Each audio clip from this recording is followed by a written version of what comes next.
Welcome to the award-winning Dare to Dream podcast with Debbi Dachinger, covering metaphysics, ETs, shamanism, and channeling. Here you will find spiritual inspiration from today's thought leaders, along with cutting-edge insights from our interstellar brothers and sisters and ancient shamanic wisdom. Now, here's a new episode of Dare to Dream with your host, Debbi Dachinger. Welcome to Dare to Dream. I'm Debbi, and today I'm speaking with Robin Jelinek, who is a channel for a group consciousness known as Athena In Truth. Through Robin, Athena delivers profound messages to assist individuals in overcoming obstacles and aligning with their true purpose. Dare to Dream Radio won 3 Talk Radio Positive Change Awards, the COVR Award for Best Podcast. Welt magazine named Dare to Dream one of the top 20 best podcasts to listen to this year, and it's high ranking on Apple Podcasts. You can find us on any major podcast platform as well as video platform like Spotify and YouTube and Rumble. This show is sponsored by Dr. Dane here and Access Consciousness. They do energy work out into the world. If you'd like to become a facilitator or take one of their classes, go to drdanehere.com. It's HEER.com. You can unlock your cosmic potential with a phenomenal free star seed video and report. My God, so many people are signing up for this right now. It makes me so happy you're getting this gift. This is an engaging exploration that investigates many star seed species in depth. You can learn your galactic origins, discover your star lineage and celestial, that's kind of cool, ancestral, celestial lineage right now. Just go to DebbiDachinger.com/starseed. Just spell my name correctly. It's DEBBIDACHINGER.com/starseed. Next, I was recently interviewed for a second time on Gaia TV on George Noory's show. If you would like to check that out, I've got a free gift for you. Grab your 1-week free subscription to Gaia TV so you can watch all the shows, all the interviews, but please do check out my interview with George from last year and this year. Incredibly amazing and different conversations. Here's your free week Gaia TV subscription. Go to DebbiDachinger.com/Gaia. That's DEBBIDACHINGER.com/GAIA. And finally, I have been offering free shamanic full moon and new moon ceremonies. The next one is coming up. These are sacred and you are receiving moon medicine. You are releasing what no longer serves you, which is perfectly in line with this year. And you are instead bringing in what it is you prefer and really what you came here to do and be. So go ahead to my website, DebbiDachinger.com, sign up so you'll get the notification for the next one, which is in about a week and a half. I can't wait to work with you.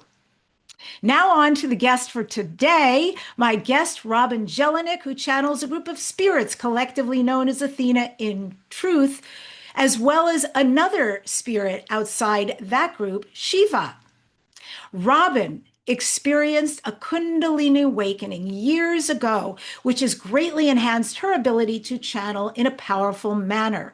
The Athena In Truth group she channels is dedicated to assisting people in living their best lives. Additionally, the spirit Shiva specializes in helping those who are well along their spiritual journey and are seeking higher dimensional wisdom and Kundalini activation. The Athena In group has channeled a #1 best-selling book titled Choose Your Universe and Experience in Freedom, which is available on Amazon. Robin has been interviewed on Next Level Soul, They Call Us Channelers, and Wisdom from North. If you would like to find out more about her, go to her website at AthenaInTruth.com. And with that, I welcome Robin to the Dare to Dream show. It's so great to have you here. Thank you, Debbi. I'm happy to be here. I was really curious when I was reading your bio. So it says you had a Kundalini awakening years ago. What that was like for you? I have heard from some people that there's a lot of shaking that goes on, somewhat a loss of control, maybe of your body or knowing what you look like or what's happening, etc. I understand what happens in a Kundalini awakening, but I want to start with you, Robin, and find out what was it like for you? What was that experience? Yeah. The only way I can describe it is it was otherworldly. It was something that was so confirming to me on my spiritual path, and I really felt lucky to have that experience because once you have something like that happen with all those bells and whistles, you never go back to doubting again. And I think that it's very common for people that are on a spiritual path, even though they are driven to pursue things. When you actually have an experience like that, it really leaves you changed because of it. And as you described, you don't really have full control of your body. You can't move. You can't speak. There's a lot of noise that sounds like thousands of hummingbirds, maybe like the top spinning that kids used to pull the little cord on, and that noise of a spinning sound. There's a lot of bodily sensations, a feeling of each center being punctured. There's a lot of heat, a feeling of lava that flows through in a good feeling way through the energy centers. So the whole experience, when it finally completed, and I'm not really sure how long it lasted. It's probably just a number of minutes, really. It just left me changed and stunned. And I would say for the next 25 years after that, I became very interested in studying and understanding more about that energy. And it's actually the work that I do now. I didn't realize that at the time, that that would be the direction that I was going. But having that experience, not only coming up from the base, but I had it 2 years later come down through the top of my head, which I had never really read about or heard that that was possible. I feel like I've experienced every angle of that energy, so I can really help anyone wherever they are on that spiritual path to either assist them in getting the rise or to deal with, say, a partial rise where maybe it's left a little bit of upheaval in their life. So I really feel like it's an area of expertise for me, and it's something that I really enjoy in my practice. That's incredible. I have never had one to the best of my knowledge. And I remember asking somebody because I went to an ashram for a while in Italy. It was an incredible experience. I was there for a couple of weeks. And every time the Swami would come out, sometimes he would just touch somebody here on the third eye, and this person would go back. I don't know how to describe it in graceful terms, but in a way, convulsing Mhm. physically and clearly having an experience. Sometimes their back arched and so forth, their head went back. I saw it happen to mostly women, but Mhm. occasionally to a man. And I would sit there and I loved the Swami so much and I loved his work, but it was kind of like he would touch me and nothing. And Yeah. so what is that about? Why do some people have it? Why maybe do others not? And I'll just throw in there that somebody once mentioned to me, have you ever considered that maybe you had one and you didn't even realize it? Yeah. That was interesting. Well, what I understand about Kundalini energy, first of all, there would be a little bit of it already leaking in or active within you, just being in that spiritual pursuit. A lot of people, when you bring this up to them, this insatiable need to know more, to study more, to get in front of people that are talking about these topics, all those kinds of things. If you didn't have a stirring of that energy, you probably wouldn't even be drawn to that, and you wouldn't have any knowledge of Kundalini energy at all. So most of the people that I see in my practice are people who are well along on the spiritual path, and they understand a great deal about Kundalini energy. I think we have to remember that there are monks that have meditated their entire lives and not gotten a rise. There are people that walk out the front step and trip and maybe bump themselves and get a full-blown rise. So it's hard to tell where the aspirant is on the journey. The one thing I do know is that it only happens once in the evolution of your soul. So it's quite possible that one could have had an activation in a prior lifetime and then be working on that process in the life that they're in. When we release the 7 energy centers, the ones that we're all aware of and that we see on the pictures, those are done through our desire and our intent and our will. That's how we actually ignite those centers and get them open. Once that energy opens, it starts to go inside the vessel, and those work independently on their own, activating over 120 energy centers that are inside the body that a lot of people don't have any awareness of. As those centers start to open, oftentimes a human will start to feel a lot of kriyas. So those are involuntary body movements, jerking, breathing, being thrown into yogic positions that they have no knowledge of, lots of mudras. This is something that happened to me in the beginning. So the energy is when it becomes active within the body, and that is spurred by the opening of the centers that we are aware of, the 7 centers that most people are familiar with.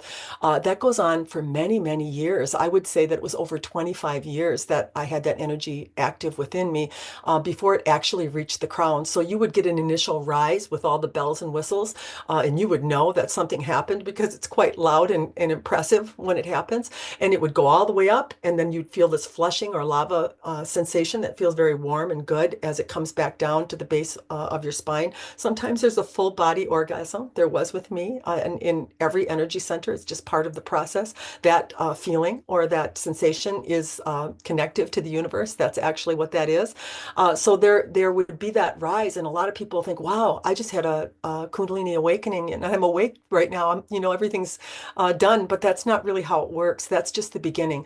That actually just opens you up for this many-year process. The Kundalini energy is a revelation or a revealing of the unconscious. So every human, based upon the lives they've lived and the lineage that they've been a part of, has a storehouse of negativity or emotions that they have experienced that they hold unconsciously.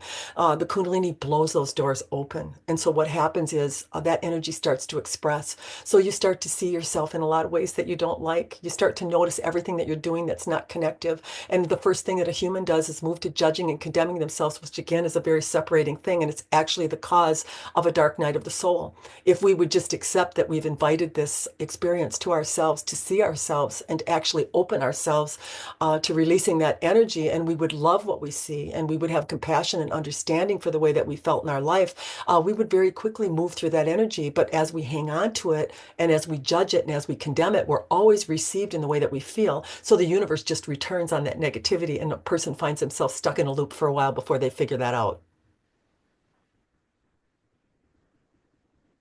I can't hear you right now, Debbie. Forgive me, we had a plane flying It's over. okay. Yeah, I had goosebumps while you were saying that. That was so edifying for me. And thank you. I've never heard all of that expressed like that. There's just always been this word, Kundalini awakening, Kundalini rising. And I always feel like, some people are in the camp or you're not in the camp and you don't know how to get in the camp. Yeah. And you mentioned a few things. I absolutely have, I don't know what it is. It happens with my shoulders and my hands and my head. It only happens with certain people like yourself who are very gifted, and there's an energy that happens. I'm so grateful that so far, even if I've been in an event, nobody said anything to me. It's not big and grand. It's very, very light, but it happens, and it happens of its own volition. And the other thing is, you mentioned the mudras, and I have had my hands again in a situation like this, and it's an energy situation that is very high. The vibe is high, the frequency is high, and my hands will start to go. And I never knew, so I just let it happen. I didn't know if it was Yeah. light language. I didn't know what was Yeah. going on, but I thought, well, this is quite beautiful, and I'm in a group that would accept this, so I won't get in the way of it. Absolutely. That is light language. That's what it is. And what stands between us and the connection to the divinity aspect of ourselves sometimes is, even me doing the work that I'm doing. I don't really like to look in my mirror when I'm channeling, or when the light language started. At first, I thought, I'm not delivering that. I'm crazy enough, as crazy can get. The last thing I need to do is to go on the internet gibber jabbering that and giving a transmission afterwards. But you know what? I just said to my husband in the car when we were driving the other day, there is another you, and it's the you that insists. It's the you that somehow just makes you move forward in a direction that is your true self. And before you know it, I was speaking the light language in groups, and it wasn't bothering me. It just I acclimated to it. I certainly didn't intend on doing that as Robin, but I'm becoming more aware of that part of myself. I think a lot of people think that the bookcase is going to tip over, an eagle is going to fly through the room in connection to what they would call the divine part of themselves, but it's really very subtle. It's really just like what I told you, where that part that just encourages you to move forward in directions that sometimes as a human you probably wouldn't choose on your own. On your own. Yeah. So beautiful, beautiful information, I think. I understand that this Athena in Truth group uses light language as a healing tool during Hmm. sessions. And I Yeah. know I've experienced it because I went to your YouTube channel. And as I was sharing with you earlier, whoa, when they started giving the transmission, I could really feel it. And it was even a gift for somebody else. Hmm. So, can you share how light language interacts with Kundalini energy and the chakras? How does that all occur?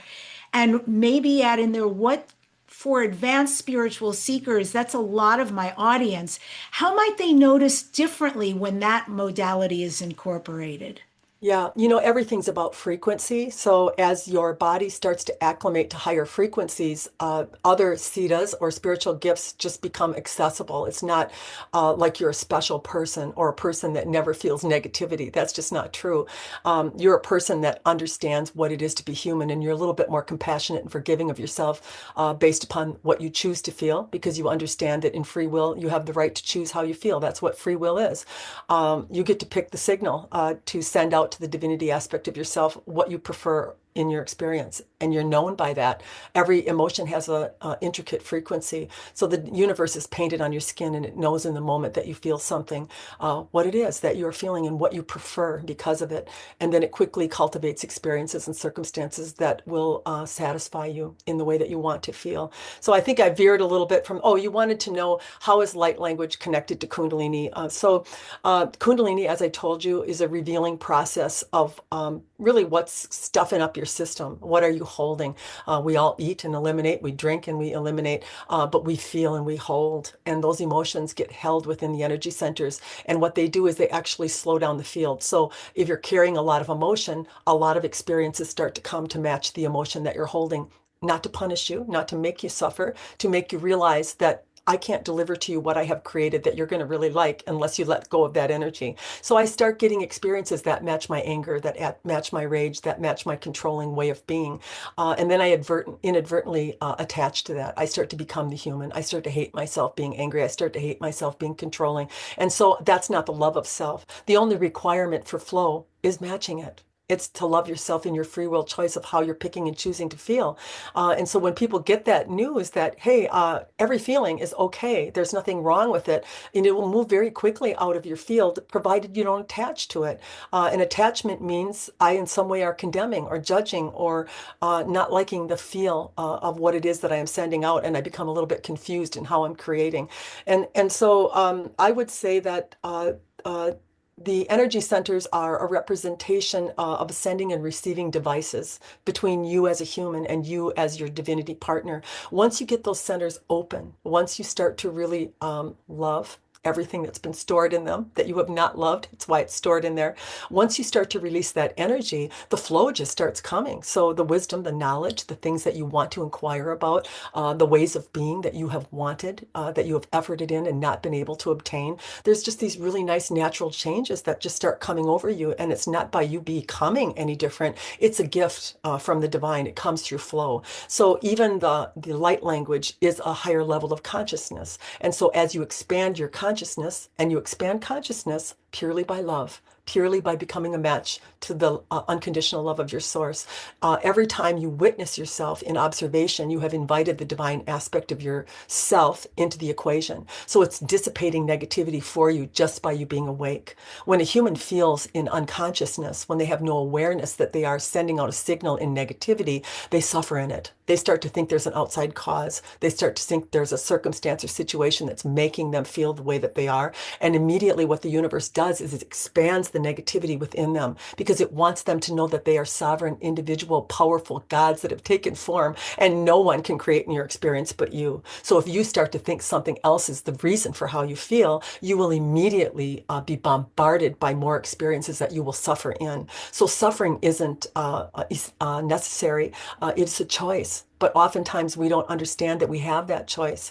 So as you make the choice to love yourself in everything that you're feeling and know that it isn't easy to be a human and that there are a lot of different emotions that are pungent and difficult to feel, we have to be grateful to ourselves. We have to be accepting and self-honoring. And when we start to do that, we become a match to our source. And then the divinity energy starts to enter you just by witnessing, just by observing. You're not doing anything. You're not changing. You're just observing yourself. And your consciousness starts to rise very gradually, just like becoming, say, a woman or a man. It's not overnight. It's this natural evolution, this gradual change that starts to come over you a little bit at a time. And then all of a sudden, you start to notice that certain circumstances and situations that used to really get you happen, and they don't get you. You go to reach for an emotion that you used to be readily using, and it's no longer there. So it's not there, no longer there because you've disciplined yourself or you've efforted yourself or that you're now a better human. It's there because you've loved your human and you have risen to a level of consciousness where you now have high level choices, high vibrational or frequency choices of emotions. And you start creating from happiness and joy from a much higher level. So light language would come in from a higher level of frequency. It's the next phase that's actually coming to the planet to bring telepathy. I used to think telepathy was an invasion of privacy. I thought, oh my God, everybody's going to know what I'm thinking. I don't know if I like the feel of that. That's not what it is. You're not going to be invaded. Your privacy is not going to be eliminated. But when you have an intention to communicate, it will come through light language, and there will be a knowingness. There will be a receiving of information without words. That's what happens to me when I speak light language. I don't have any idea what those words mean, nor have I ever been taught them, and so the human mind knows nothing. But the minute that the light language exchange happens, I immediately have a knowingness that just descends upon me like a pocket of information, if you will, same as channeling. It just flows right through my energy centers. I'm not special. I'm not ever negative. I'm not perfect by any means, but I have moved enough energy out of my field that I am allowing the flow of that information to access me, and everybody has that ability. When you say, okay, that in the moment of doing this light language, you're not aware in your mind of what's being said and Yep. you get out of the way, but that at some point after surrendering, you have this knowing. What is the knowing? Is the knowing that you understand that large matrix of information, that you understand the feeling being conveyed, the Yeah. exact words? So they will give me a form of communication that could be for a group or it could be for an individual. And it might even be something that we are personally exchanging. They might talk to them about their life experience, but they would do it in light language. And then I would know exactly what it is that they were saying to them. The light language itself, it is not so important that a person knows what is said, although they like it. It's nice to have that transmission. But the frequency of it is stimulating your energy centers and causing a release of negativity because a high frequency of love comes through that transmission, and anything that you're holding of a lower tone gets dissipated or starts to move out of your field. Yeah. And when you're talking about these frequencies and these vibrations, so for anybody who might be experiencing what you call a dark night of the soul, in your experience channeling Athena, what guidance, what energetic support can be offered to those navigating these really intense periods? Yeah, so we do the monthly activations. We take 20 or 25 people, and I also do individual activations, which are much more intensive if someone wants to go that route by themselves. We are now in the process of developing more of a mentorship program. So if someone is struggling with perhaps getting into a dark night of the soul or not being able to move out of it, or they're seeing things in their experience that are not satisfying, we're creating now a mentorship where we'll come on 2 hours a month, and we're going to help those people through that process in live Q&A and in other practices.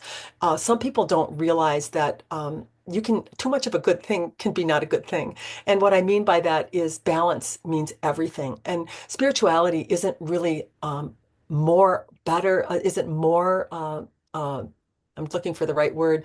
It's not higher than or any better than any other human experience. And so when you start dumping all of your sand into that one bag and you start to maybe ignore your human experience, that can bring on a period of suffering. You're meant here to be in union. You're meant here to make peace with what your human thinks and feels, and then invite that divinity aspect or that soul aspect in alongside of you to actually help you express in your passion or at a higher level or higher view of yourself. And that's what you're really looking to do. So when somebody's really suffering, one of the first things that gets recommended is a pullback, is a stopping of spiritual practice and reading and studying and talking about it. Because oftentimes in the beginning, people go way overboard. They get so entrenched in it that it's all they talk about and all they do. And they don't even realize one of the unique things that I think is very interesting is when the universe mirrors something to you about an emotion that you're holding, it uses something that's very valuable and important to you. It'll use your mate, it'll use your mother, it'll use your sister. And so you might have a negative experience with someone that really means something to you that you can't ignore. But another thing it likes to use is your spirituality, because a lot of people who are on a spiritual path will have something going on that's very negative in their life, and they'll never once think that maybe it might be connected. They might be showing it. Maybe they're not getting the connection they want. How does it make them feel? Very dissatisfied, very feeling not good enough, not worthy. What's wrong with me? Why am I not getting what I want? So the universe will actually use your spiritual experience and withhold things from you that you're really wanting to get, to try to get you to release energy that's causing a problem or not aligning you to it, you see. Yeah. Whoa. That's really amazing. And I can feel them here. Can you? I can They're kind of coming powerfully, half in and half out right now. totally, I can very powerfully feel them here. Would it be okay to invite them in? And if so, can you tell us the process so we Absolutely. know how much silence and all of that? Yeah, And also who there's no might be process for me. just like that? Yeah, I would describe myself, I'm not aware. Robin withdraws her consciousness, but it's moment to moment. If I have my grandkids, I can say, hey, hang on a minute, and I can channel and I can go right back. There's no transition time for me. And I like it that way. It actually works very well in my life. There's no sitting or humming or adjustment period or anything like that. It's just a steady flow all the time. The only time that the group actually comes forward, they're thought provoked. So the moment I think, oh, we need you to come in now, or I'm thinking about a question, they will take that as an invitation. Any type of an ask is an invite. Okay, that's so cool. Well, thank you so much. Everything you've given so far is really an abundance of great information. I'm looking forward to the channeling. And if it's not Athena in Truth and somebody else shows up, Shiva or otherwise, you can let us know. Yep. Yeah, and Yeah. I'm ready. We are excited to move with you. Look at her. Yeah, boom, she's in just like that. She likes it this way. It is much easier for her in her life. What are we? We are what you would call the keepers at the gate. There are many entities that want to channel through one that has active Kundalini, because when your Kundalini becomes activated, you become a magnet or someone that is very attractive to draw numbers to you in order for a group to teach or to spread what it is that they have come to teach. Let's use that. Yeah. And so we have told Robin, because she said in the beginning, to us, she felt the good feeling. She felt the balance feeling when we first entered her field. And she said, I never want to feel a negative energy, ever. I don't want it. Yeah. And we said, well, then we will be ever present. We will be the keepers at your gate. And that is what we have done. There's no energy that will channel through her without coming through us, you see. Wow, that's gorgeous. Robin was just sharing about this dark night of the soul, and that our souls, let's say, will bring us a persistent situation Mhm. to get our attention. And I want to talk a little bit more about that, about how someone navigating an intense period, how can they navigate it? And Mhm. how can they find the truth of what's really happening and presenting themselves outside of the face value situation? How can they go deeper to understand what's really happening or what they're being called to? And then how can they align with a path to heal that situation? We have a very easy remedy. If people would apply it, that would work very well. When you are awake, you feel good. When you are unconscious, you don't feel good. Mm. And so if a human would start to pay attention to when they feel good, and knowing that their divinity partner is now connected to them, and they are connected to flow, by the way, and then all of a sudden, it doesn't matter if someone stimulates you, an outside person or circumstance occurs in your life, and you don't feel good, you are disconnected. You have created a separation. So let's talk about separation, because it's not like you're getting separated. You're separating yourself from your own creation. Let's use that term. So, for example, in every moment that you are thinking and feeling, the universe is painted on your skin. And then the universe that is your individual universe in the way that you would like to feel the world is being created by everything that you personally are feeling. And so if you want to use an outside cause, another person, a circumstance in your life, as the thing that is making you feel a certain way, then you are allowing something else to create in your experience. And you will actually expand the negativity and get more and more mirrors, as Robin was telling you, of the negativity that you are creating with. That's what would actually happen. And so it's really good for a human to understand that negativity is not a bad thing. Negativity is a call to heal. So every time you are in the present moment and you are feeling good and you are having conversation, we're in the present moment right now. You're right here. Yeah. If we were in a session with a client and we touched on a topic that perhaps was a wounding or a trauma, oftentimes they'll start to cry and we will say, come back here. Get back in the room. Yeah. And then as soon as we call them back, they stop crying and they are a little puzzled by that. We're not puzzled at all, because when a human starts to suffer or feel negativity, they have left the present moment and they have gone to the moment on the timeline of their life of where that injury occurred. And they're getting an invitation to heal it. And how do you heal it? By moving what is unconscious to consciousness. Oh, I can see why you are feeling that way and why I'm getting the mirror that I'm getting. So now I become the observer, or the conscious one, the awake one. And in that presence, I am the divine invited into that equation. And then I can flow some energy into the human and assist it in releasing the lower tone emotion that it's holding. So it's all done through awakeness. It's all done through awareness. We tell a human to get out of bed every morning, and when your feet hit the floor, we want you to say, there's no outside cause for how I feel today, because there isn't. Everything that you are feeling is a choice. Everything that you are feeling is something that you personally have to send out and is creative in your experience. There is never an outside cause. The outside cause is representative of the inside, hold what you have inside of you, but there is never anything outside of you that is invading you or harming you or causing you to suffer. You would be the one that's doing that to yourself. So what is the feeling of separation? The feeling of separation is you are choosing right now as a human to feel an emotion that is a lower tone of the universe that you created for yourself by feeling it. And so the feeling in separation isn't the masses, it's your universe. What does your universe consist of? Every life that you've ever lived, everything. The universal part of you is adding unto itself the life that you're living. It's adding your thoughts, your feelings, and you are an ever expanding being. And then that ever expanding being is expanding the universe as a whole. And so what am I doing when I feel negative? I'm getting a signal from the divinity partner. That choice in that thought is distancing me from you. I have things for you that I would like to flow to you, but you must become a match to me. And how do you become a match? You start to wake up. You start to observe yourself in awakeness and in awareness, instead of moving out of consciousness and creating from a place on your timeline. Perhaps you were 3 years old and you are now 50, and you will wonder why you are acting like a 3-year-old. It is because you have become a 3-year-old. You have actually moved your consciousness back in time, and you are getting an opportunity to heal that energy, you see. Yes, absolutely. I see.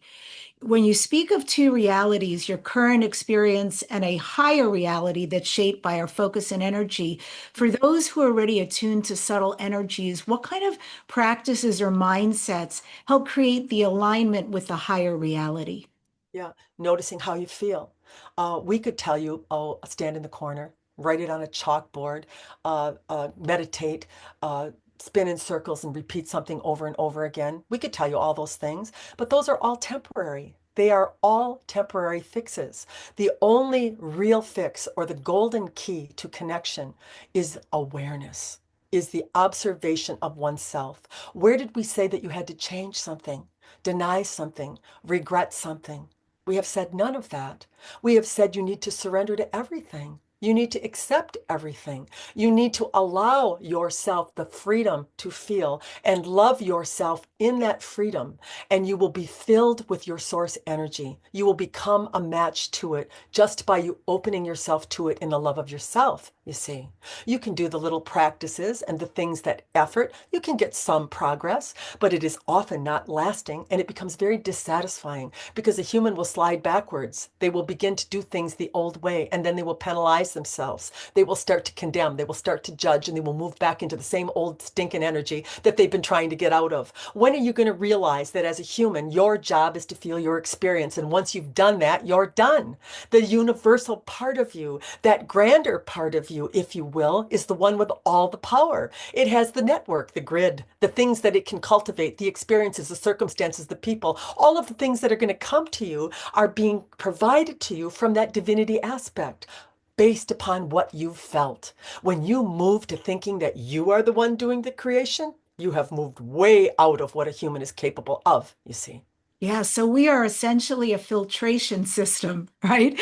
The divine has all this goodness for us, if I understand you Mhm. correctly, and we are either an open Absolutely. channel and receiving, or we're a filtration system from childhood experiences, whatever traumas, beliefs, etc., that actually blocks and sabotages the good that can come our way.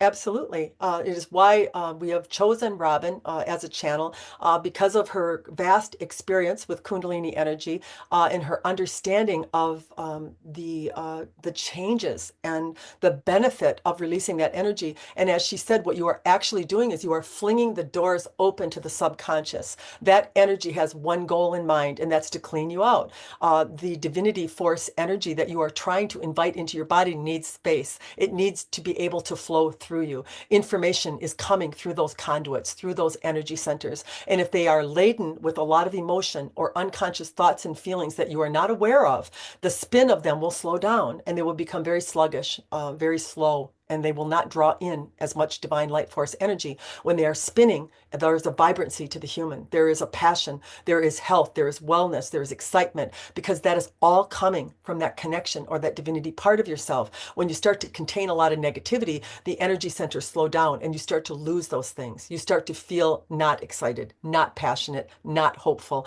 And then the more lower tone emotions start to take you over or be more reflective in your experience. So it is important that you understand that emotion was meant to be felt and released. You are a vessel that everything is supposed to pass through. You are not what you think you are. A human is molecules, energy, is particles, let's use that term, yeah?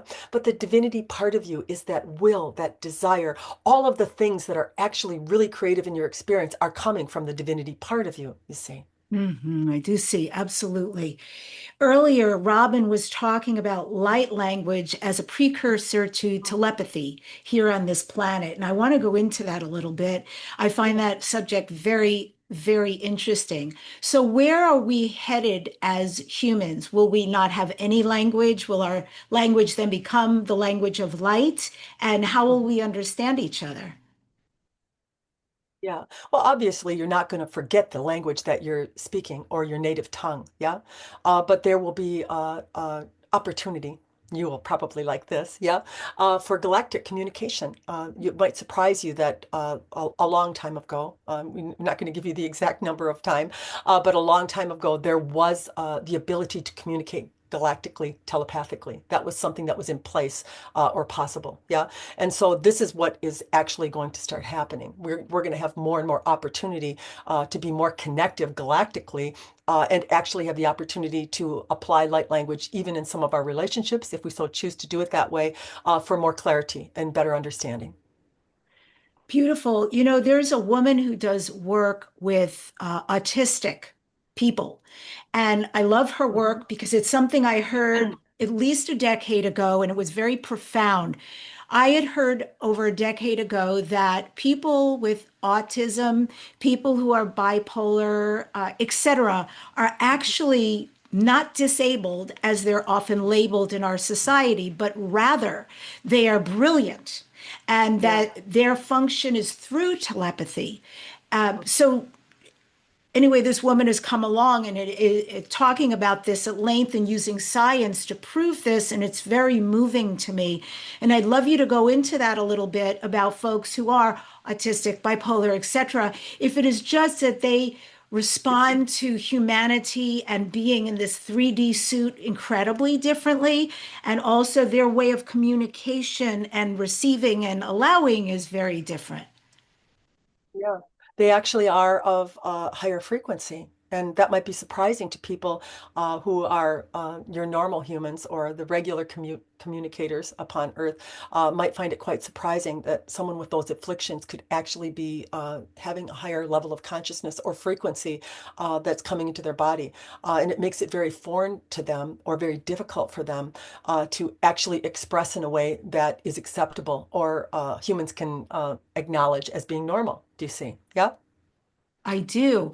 I do. And I believe this so strongly, and I wish the rest of society could Yeah. understand this so that they could be treated and interacted with in a way that works for them rather than for us. Because if I understand correctly, and I actually don't have anyone in my life who is autistic or bipolar, etc. So it's interesting that I'm so passionate about it, but I do feel passionate that they be treated in a way that serves them.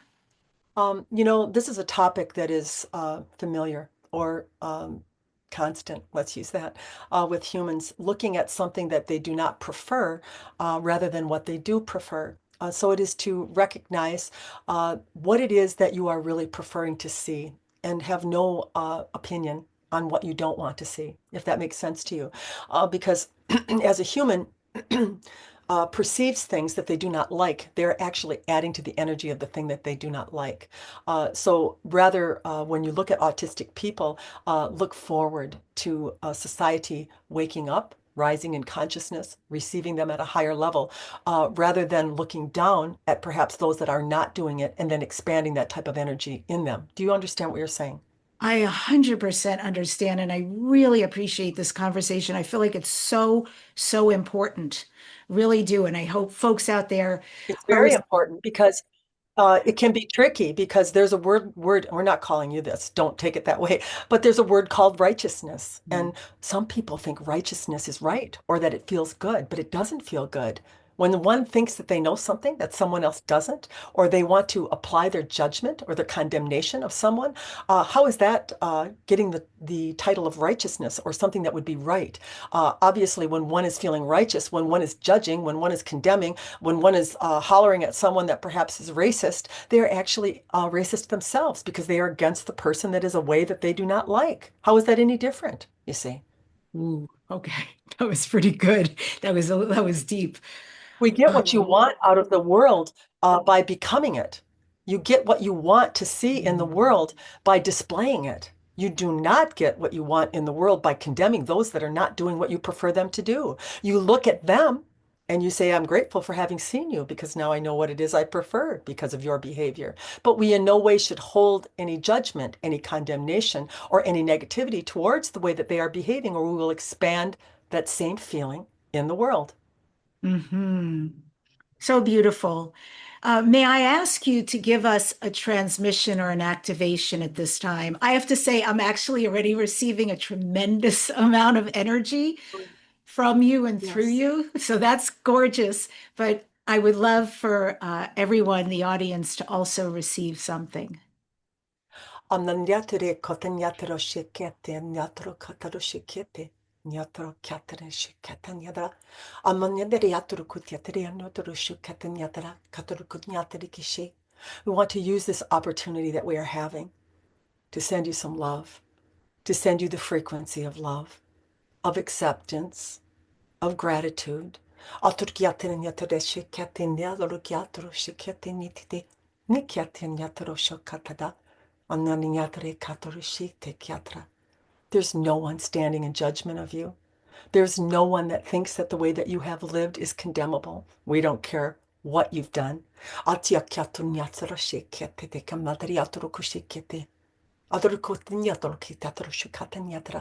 Every one of you is a fractal of God. Every one of you have come from that powerful source. The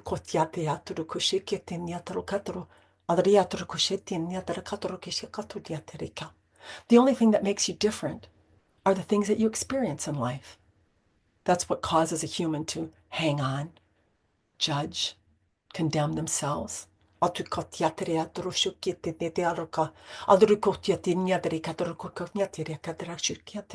Some of you say, certainly that person isn't worthy of being loved. Perhaps they have done something despicable or horrible to someone else.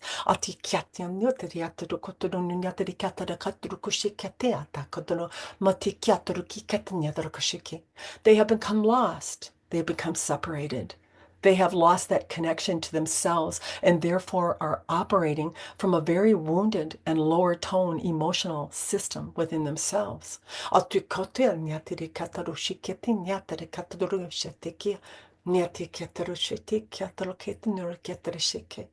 It is our desire for you to be compassionate, for you to notice when someone has slipped and fallen, for you to notice when someone is out of connection or lost their own signal.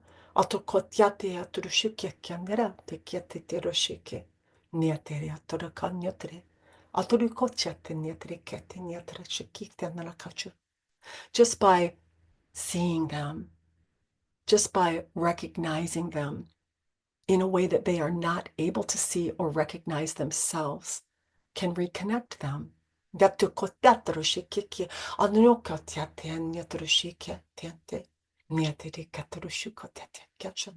You all have that power. You all have that love. You all have that ability to send that signal that will wipe out anything that they are holding in a lower tone.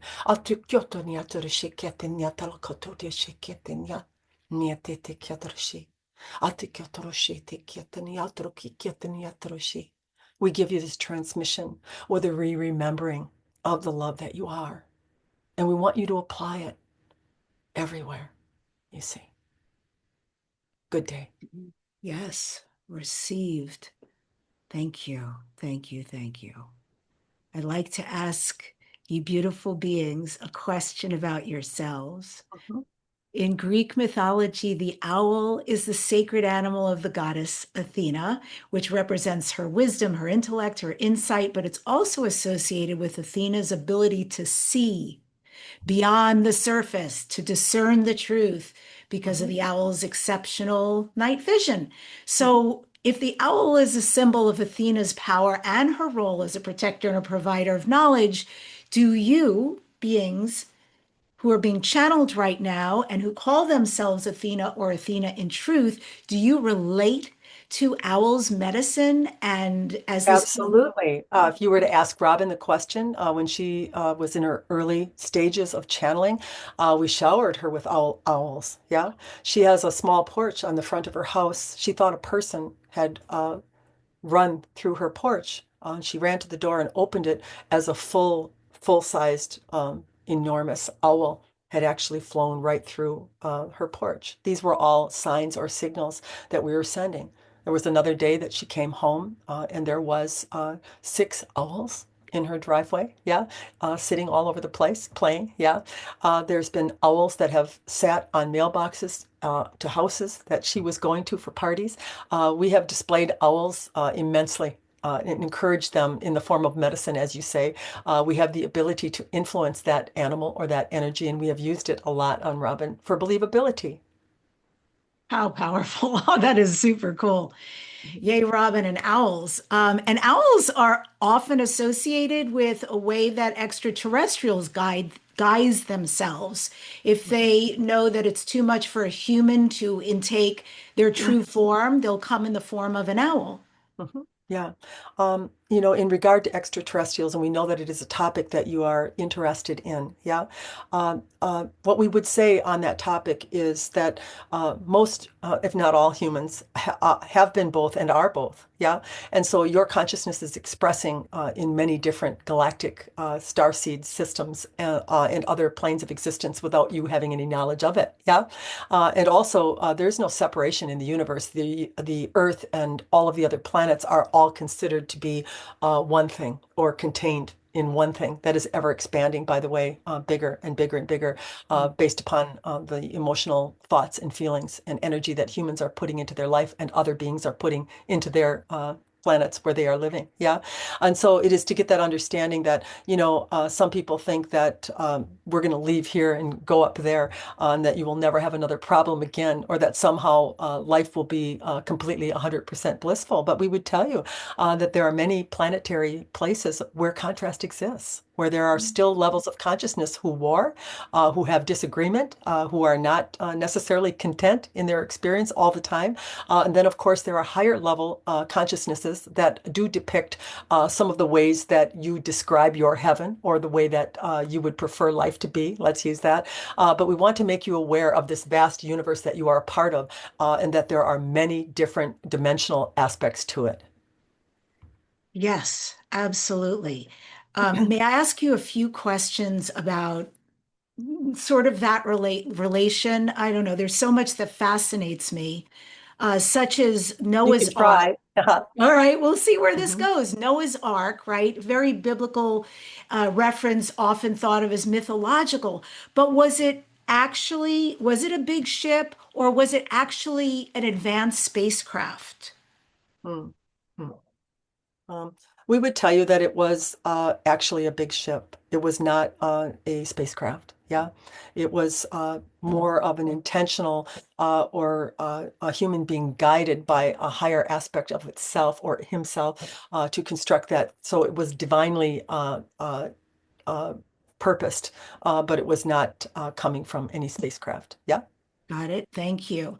And what about the Earth's poles? Are those actually shifting? I know that they've shifted over our history on Earth, and when it shifts, that there are changes. So, Mhm. yeah, if you don't mind saying, are they shifting? And if so, what kind of changes can we Yeah. expect? You can expect continuous shifts, and yes, they have shifted in the past, and you can expect that it will happen again. We don't see this to be a detriment or something to fear or to be afraid of. There have been many periods in history where there have been melting of the ice and changes climately, and any a geologist would tell you in looking at what is underneath the surface that they actually have scientific proof of that. So there will always be changes. There will always be things that are evolving and changing. It's not necessarily a negative. Yeah, Mhm. absolutely. That's great news. And what about inside of our oceans? Are there ancient sites and cities at the bottom of the ocean? I keep hearing Mhm. to go a little further, not just Yeah. ancient sites and cities at the bottom of the ocean, but also uh, other dimensional extraterrestrial beings, species who exist down there as well. Yeah, there is nothing that we are going to go into great detail, but there are civilizations that can survive beneath the surface without any problem at all. Yeah. Amazing. That's so Mhm. amazing. I hope we Yeah. might get to know that in our lifetime, but I also understand it may not be ours to know. This may Mhm. be exactly the way it's supposed to be, that they're existing the way they want to exist, and we're existing the way we're supposed to exist, and we can coexist without really knowing much about each other. And I assume Mhm. that means that us knowing less about them than them knowing about us, right? It's really interesting to me, sort of the Well, veils and stuff. right, right. And so what our advice to you would be, because you do have a great interest in this topic, it is something you should continue to ask about. It is something you should continue to wonder about. It is something that you should continue to love on or like or follow or read about. Because one of the things with Robin is she's not a big interester in let's say space or extraterrestrial. It's never been something that she was passionate about or that she spent a lot of time focused on. That's what actually creates the channel or the flow of consciousness in coming to you, you see. And so and even it might be interesting for people that are channels that the more information that you want to receive, you must become interested in it. You must become an attractor of that information in order to transmit that. Yeah. Right on, yeah. And my last question along these Mhm. lines is regarding Nikola Tesla, the great inventor. And Mhm. he was a very fascinating man in the sense that he would go into these trances. And I mean, I liken it sometimes to a shamanic trance, like a near-death experience and a rebirth, and then Yeah. coming back with extraordinary information. Who was helping him with his Yeah. inventions while on the other side, if you will? hmm well, there are innumerable aspects of yourself that are expressing at higher levels of consciousness. So much of what he was receiving was actually coming through him, to him, from him. Yeah.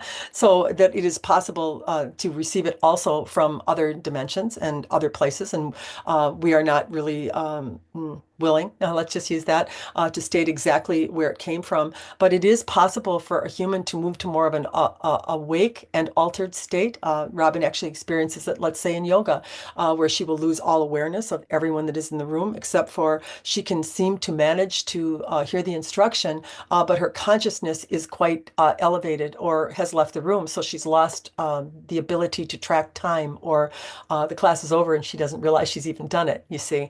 And so a human human, when they become aware that they are able to do this, that they're actually able to, and it's good that Robin mentioned in the beginning when you were talking about some people will drive in the car and they will actually get home, but they won't remember driving. This is an altered state. This is something that a human is not even paying attention to.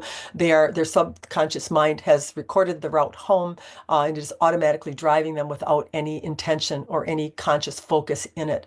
So once a human starts to recognize when they move into a little bit of an unconscious state, they could actually start to pose some question or apply themselves in a direction that they want information on and make themselves a vessel to receive it. They would be able to actually do what Tesla did. Yeah.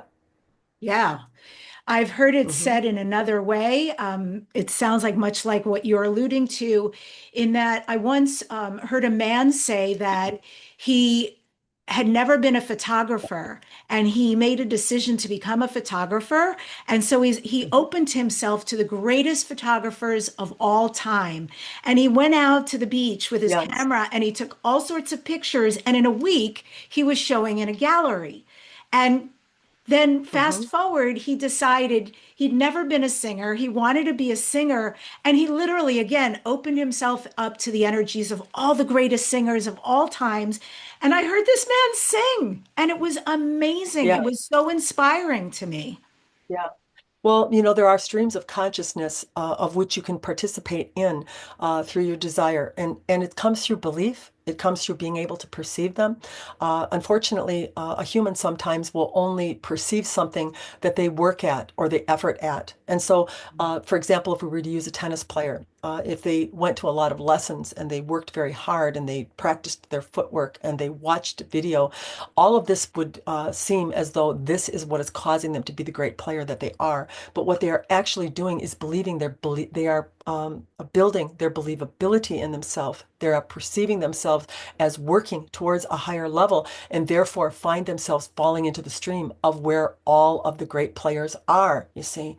And that's exactly really what you were describing. But it doesn't necessarily have to come through struggle or strife. It can come through your perception and believability that it is possible that I can actually access levels of perception and consciousness through my belief, through my ability to connect into it by aligning to it. Do you understand what you're saying? I 1,000% understand what you're saying. And I'm thinking of an example as you're saying that. So I'm in a band called Lions of Lyra. I sing. My partner plays guitar. I hope he lovingly forgives me for like calling him out in advance. But I will say to him, it's very important to practice, practice, practice, practice Yeah. in order for Yeah. him to perform well. It's Yeah. not like that for me. I'm Hmm. okay to pick up singing a few weeks before a gig. Maybe I'll vocalize, I'm a Yeah. little more Hmm. loosey-goosey with it, but it works for me. And sometimes Yes. I do try to show him that point of view, like it doesn't have to be so hard. You can actually get there if you'll just open yourself up. He's already a great guitar player. Just Yes. let that happen. Yes. So you have the ability to tap into like energy or what it is that you are wanting to feel in the way that it would make you feel. You have that ability. It is how you attract the relationships that you are in, the friendships that you have, the relatives or even friendships, as we said, would be a likeness. They would be something that would be matching you in the way that you would like to feel your experience. And it can be sometimes unconscious. It could be something that you don't like the feel of, or it could be something that you are very consciously wanting in your experience. Either way, you would attract it to you. Yeah. Well, Mhm. Athena, in truth, this has been such an amazing conversation full of wisdom, very uplifting, very loving, and I'm incredibly grateful to you for all of this. Is there anything you want to say to us here at the end? Mm.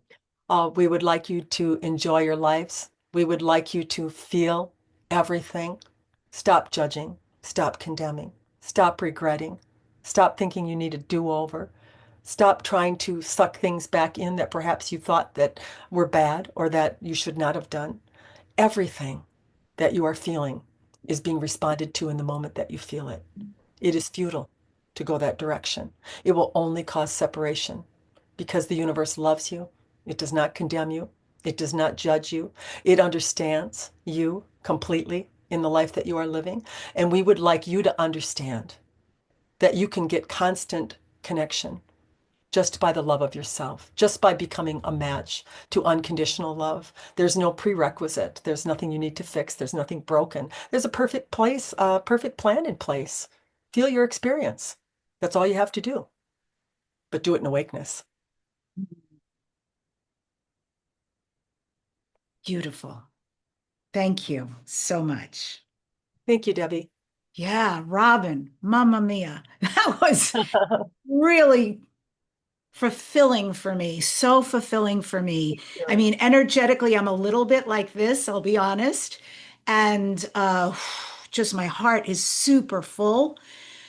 I want to ask you, where can folks find you? Where can they work with you? Give us some links and some Yeah. information.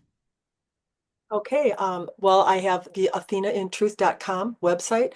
That's where you can schedule one-on-one activations or group activations that we take 20 or 25 people at a time. I also do individual 1 hour private sessions on there. I have a lot of downloaded courses that are pre-recorded that are instructive about what to expect in a Kundalini awakening. There's some meditations on there. I have another website called Athena Universe. This is more of a interactive written and recorded verbal website. It also has an Ask Athena option where if someone doesn't want to wait for a session and they just have a life experience that's really a problem for them, they can actually use that to email in a question and get a response within 24 hours of sending that in. So that kind of sums up just about everything. I'm moving into doing more mentorship after the activations because I'm finding people that activate their Kundalini need more information and guidance sometimes, depending on what they're going through in that process. And that's going to be up on the website soon. That's going to be something that we also do monthly, where there'll be a couple hours of channeling where people that have had an activation, or even if they've done it somewhere else, they can come on there and ask questions and resolve some of the issues that they might be going through because of that energy. Are you almost exclusively online, or do you speak places at events ever? You know, I've been to Sedona. I was at a transformational retreat there where I did go in person. That's the one thing that I did live. You know, occasionally I will have groups of people in town and things like that. But primarily I do most of my work online. I'm not opposed to going in person. Once in a while I'll get a client that will come to my house that's maybe from the Seattle area or even on Bainbridge Island where I live. So it just kind of depends on the location of the person. But yeah, I just don't know if that's in my future or not. We'll see. Okay, we'll see. So, dear Robin, this is Dare to Dream. What are you next, Dare to Dream? What are your future dreams and goals?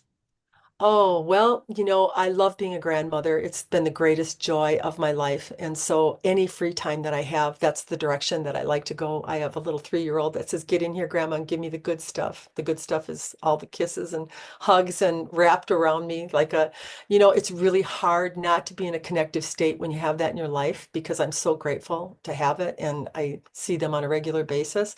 You know, I'm just always looking forward to what's coming next with my work. It seems like as soon as I get a little bored, something new enters. You know, that's what happened with the light language. I feel like this is an ever expanding process that I'm in. And I'm grateful at the age that I am. You know, I'm 65 right now. I didn't think that this would be something I would be doing. And I really think that I'll work the rest of my life. I don't think that I will probably ever stop doing what I do because I love it. And I know it's really a great benefit to people. I guess that's just daring to dream, all of that. That's beautiful. So much gratitude to you, dear Robin, Athena in Truth. We love you. Hopefully, you'll come back again in the future. And folks, again, that's athenaintruth.com to connect with Robin or these beautiful beings who come through her. And I'm going to end today's show with this quote from Shankaracharya. Of all living beings, the human birth is most difficult to obtain. Why?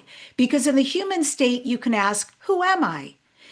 You can question the illusion, and you can realize the Atman, soul, the true self beyond ego.